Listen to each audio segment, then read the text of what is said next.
इधर एमपी के सिंगरौली जिले के हरैया गांव के स्कूली बच्चे जान जोखिम में डालकर पढ़ने को मजबूर हैं। दरअसल पढ़ने के लिए ये बच्चे गांव के बीचों बीच बहने वाली नदी को पार कर हरैया के सरकारी स्कूल जाते हैं। एनडीटीवी की टीम जब ग्राउंड जीरो पर पहुंची तो स्कूल के बच्चों की छुट्टी समय से पहले कर दी गई थी। सरकारी स्कूल हरैया के हेडमास्टर विजय लक्ष्मी सिंह ने बताया कि समय से पहले बच्चों को स्कूल से छुट्टी दे दी गई है क्योंकि नदी उफान पर है। ग्रामीणों का कहना है कि जान जोखिम में डालकर रोजाना बच्चों और ग्रामीणों को गांव के बाहर जाना पड़ता है। मौजूद हैं एमपी के ओजाधानी क्षेत्र सिंगरौली जिले के हर्रैया गांव में। ये वही गांव है जहां तक पहुंचने के लिए इसी नदी को पार करना पड़ता है। तस्वीरें आप देख सकते हैं कि किस तरह से ये नदी उफान पर है और इसी उफनती नदी को जो यहाँ के बच्चे हैं, ग्रामीण है, वो पार कर अपने गंतव्य स्थान पर पहुँचते हैं। हालांकि जो हर्रैया गाँव में बने सरकारी स्कूल के 78 बच्चे इसी नदी को पार कर स्कूल पहुँचते हैं। स्कूल के हेडमास्टर ने बताया कि आज बच्चों को समय से पहले छुट्टी दे दी गई है क्योंकि बरसात का मौसम है और ऐसे मौसम में नदी उफान पर है। तस्वीरें भी आप देख सकते हैं साफ तौर पे कि किस तरह से ये नदी जो है उफान पे है और जान जोखिम में डालकर बच्चे रोज़ाना स्कूल पहुंचते हैं। तो ये तस्वीरें आप देखिए और ये वही नदी है जहां गांव के इस नदी को पार करने के बाद अगला गांव आता है और वहां भी करीब 500 से ज़्यादा की आबादी है। कई बार यहाँ के ग्रामीण जो है प्रशासन तक या अधिकारियों तक इसकी शिकायत की, लेकिन शिकायत करने के बाद भी कहीं ना कहीं इस पर कोई कार्रवाई नहीं हुआ। नदी पर आज तक पुल नहीं बन पाया। ये समस्या आज से नहीं बल्कि बरसों से चली आ रही है। हमारे साथ में देखिए ग्रामीण लोग भी मौजूद हैं, बात करते हैं। क्या नाम है आपका? जी मिस्टर, मेरा नाम है राजेश कुमार साकेत। और राजेश, ये नदी जो है ये आज उफान पे है। ये तो आती रहती है लेकिन उससे कोई प्रॉब्लम नहीं होता है इन लोगों को। मतलब जैसे बहुत बार आए कि पुल बनवाने के लिए कोई बना ही नहीं पाए।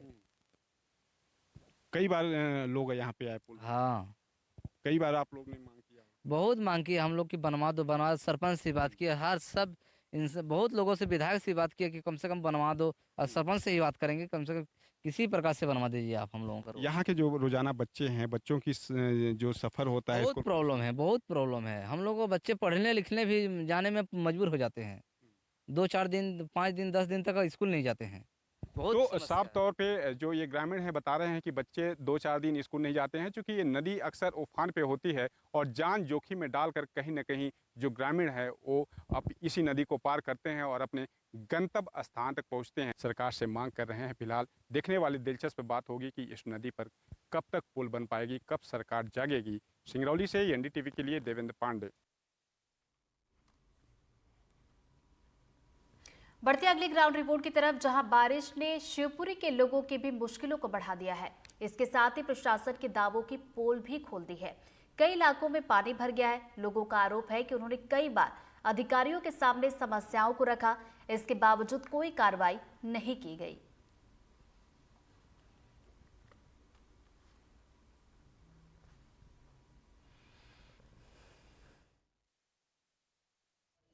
शिवपुरी में रुक रुक कर बारिश का दौर जारी है और लगातार बारिश की वजह से न केवल लोगों को परेशानियां पैदा हो गई हैं बल्कि उनके जनजीवन पर भी भारी असर देखने को मिल रहा है। अगर हम इस रोड की बात करें तो पूरा रोड जो है वो जल से भरा हुआ आपको नजर आएगा। मैं कहूँगा कि कैमरा साथी ये दिखाएं तस्वीरें आपको। और यहाँ बताया जाता है कि वो जो ताला लगा हुआ है वो गेट पर, वो मकान रहने लायक स्थिति नहीं बची, इसलिए वो मकान को छोड़कर भी यहाँ से चले गए हैं।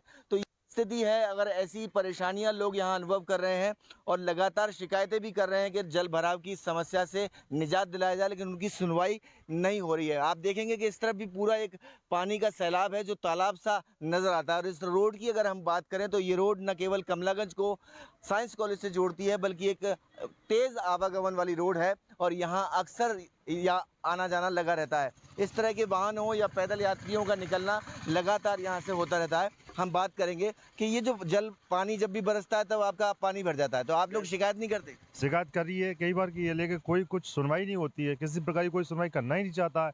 हमने कलेक्टर के पास भी इसकी एप्लीकेशन लगाई है और जन सुनवाई में भी लगाई है, लेकिन किसी प्रकार की कोई सुनवाई नहीं होती। विधायक के पास भी गए थे इसके लिए और सिंधिया जी भी आए थे, उन्हें भी बताया गया था, लेकिन कोई आश्वासन दे दिया जाता है लेकिन कोई कुछ बोलता नहीं है इस विषय पे। हमारे जो मकान है वो पूरे अंदर से चटक गए हैं और पानी के भराव के कारण हमारे जो पानी के टैंक वगैरह वो सारे बेकार हो चुके हैं। बेकार पानी से मकान भी बेकार हो रहे हैं। आप लोग इसकी शिकायत नहीं करते हैं? सर मैंने कई बार हम लोगों ने पूरे कॉलोनी के लोगों ने शिकायत करने की कोशिश की है, लेकिन वहाँ आश्वासन ही देते हैं और कुछ नहीं होता है। ये बोल देते हैं 15 दिन बाद, एक महीने बाद, 15 दिन बाद, ये सब बोल के टालते चलते हैं और कहीं थोड़ा बहुत नाप जाते हैं 10-15 दिन में आके, और कोई सुनवाई नहीं है। कोई सुनवाई भी नहीं होती है और यही वजह है कि इन लोगों को परेशानियों का सामना करना पड़ता है। एक स्थिति नहीं है, आप बता दीजिए थोड़ा सा, कितने लोग हैं परेशान यहाँ? बहुत लोग हैं भैया परेशान, नली का बिल्कुल पानी नहीं जा रहा है और है ना, वो तो 12 महीने की परेशानी है, बरसात की नहीं है वो तो।